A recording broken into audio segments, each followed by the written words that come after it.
نعت کے ایک دوسرے مسئلے پڑھتا ہوں. جو ذرے تھے وہی انوار میں بدلنے لگے، زمین کے سارے خزانے وہیں نکلنے لگے. ذرے تھے وہی انوار میں بدلنے لگے، زمین کے سارے خزانے وہیں نکلنے لگے. اگر اشارہ کریں تو پہاڑ چلنے لگے، ابھی یہ بات ہوئی تھی پہاڑ چلنے لگے.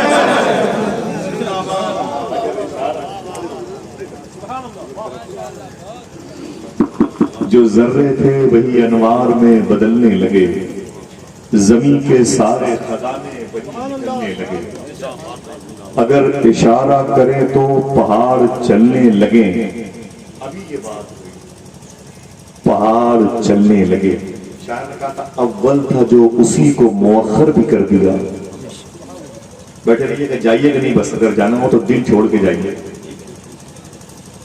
اول تھا جو اسی کو مؤخر بھی کر دیا، نور ازل کو شافع اول تھا جو اسی کو مؤخر بھی کر دیا، نور ازل کو شافع محشر بھی کر دیا.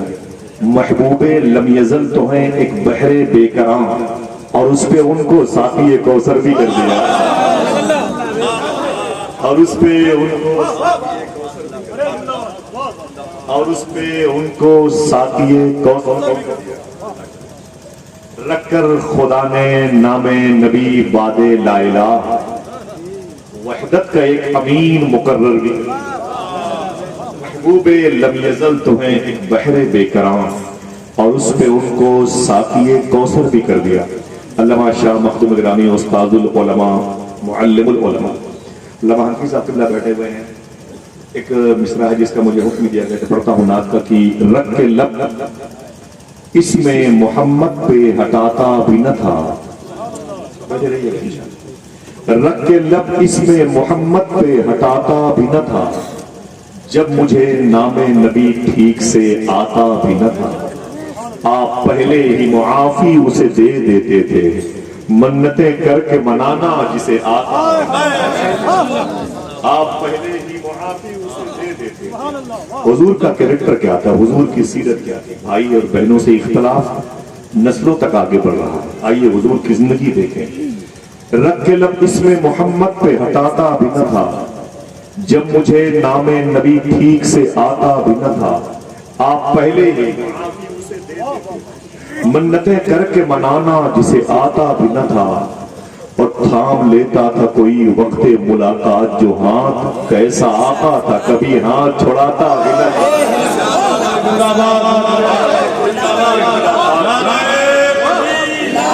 تھام لیتا تھا کوئی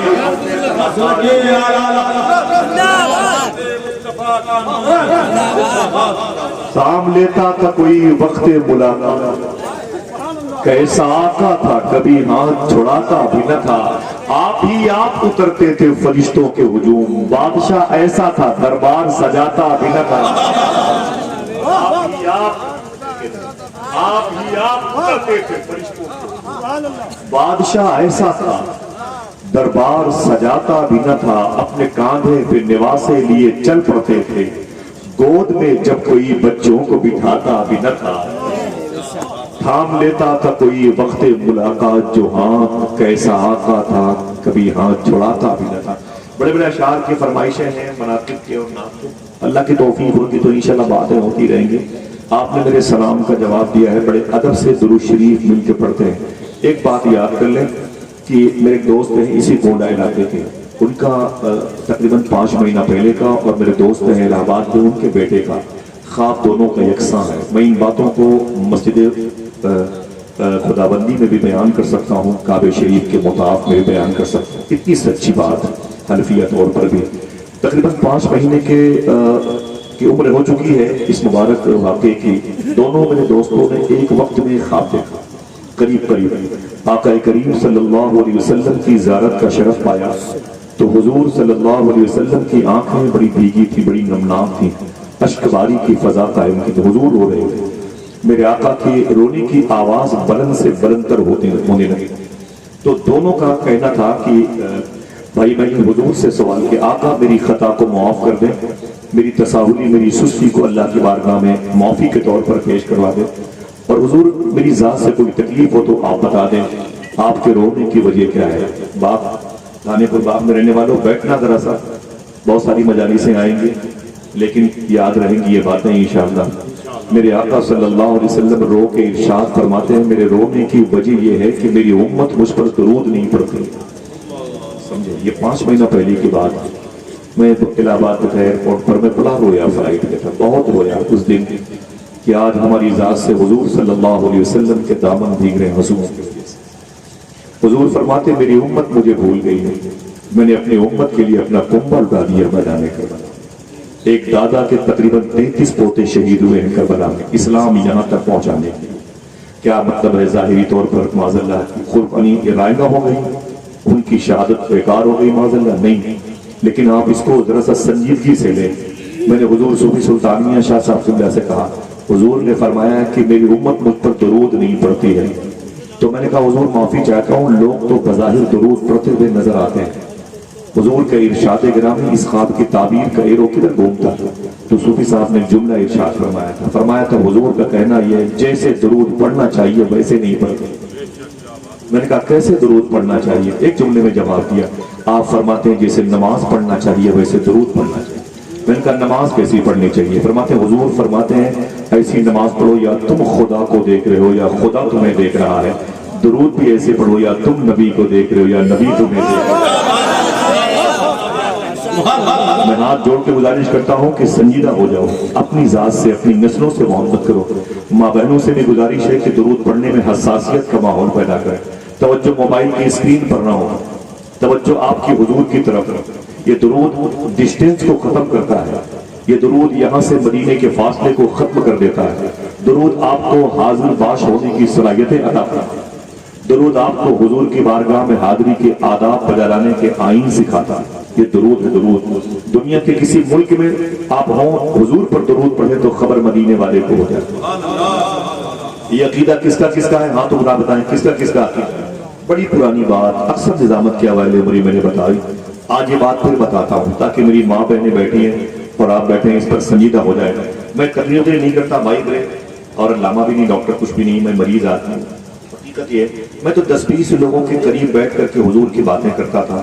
آپ نے اس مجلس میں مجھے دعوت دی تو میں نے اتنی شرط رکھی تھی کہ مجھے اس وقت مائک دے دیا جائے جب 10-20 لوگ ہوں اور میں اس وقت تک بولتا رہوں جب 50-70 لوگ ہو جائیں، مجھے چھوڑ دیجیے گا۔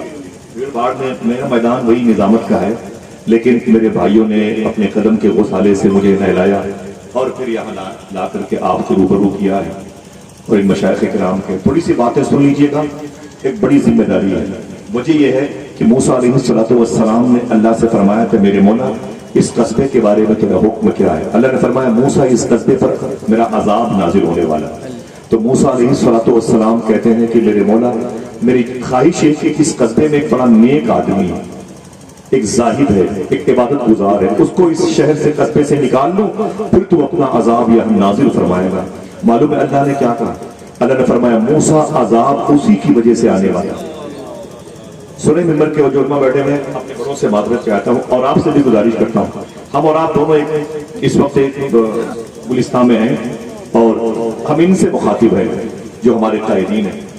موسیٰ علیہ السلام کہتے ہیں اللہ نے فرمایا موسیٰ عذاب بھی اسی عبادت گزار بندے کی وجہ سے اس قصبے میں آنے والا ہے۔ تو میں نے کہا میرے مولا اس کا قصور کیا ہے؟ اللہ فرماتا ہے اسے دین کی باتیں جو معلوم ہے لوگوں کو بتاتا کیوں نہیں ہے؟ ہاں وہ اکیلی جنت میں جانا چاہتا ہے۔ معلوم ہے موسیٰ علیہ السلام سے میں بھی پکا شریف گیا تھا، 20-22 دن میں مجھے پکا شریف سے آئے ہوئے اور دعا کرے 2-3 دن کے بعد سے ہی طلب پیدا ہو جاتی ہے۔ تو اس بات کی بارگاہ میں حاضری کی، حالانکہ پرسوں نرسوں انشاءاللہ مدینہ شریف کا سفر ہے اور ابھی سے ڈر لگ رہا ہے، اس کعبہ شریف دیکھنے کی بڑی خواہش پیدا ہے۔ اللہ میرے گناہوں کو معاف فرمائے۔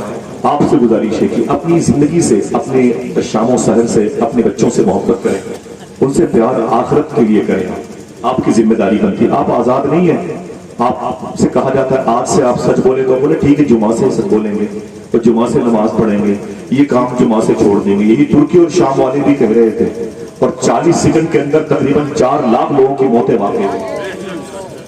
ان سے بھی لوگ کہتے شراب خانے کیوں آباد کرتے ہو؟ وہ توبہ کر لیں گے ہر سال، اگلے سال کی نوبت نہیں ہے، 40 سیکنڈ میں ترکی اور شام میں تقریباً 4 لاکھ لوگ مر گئے۔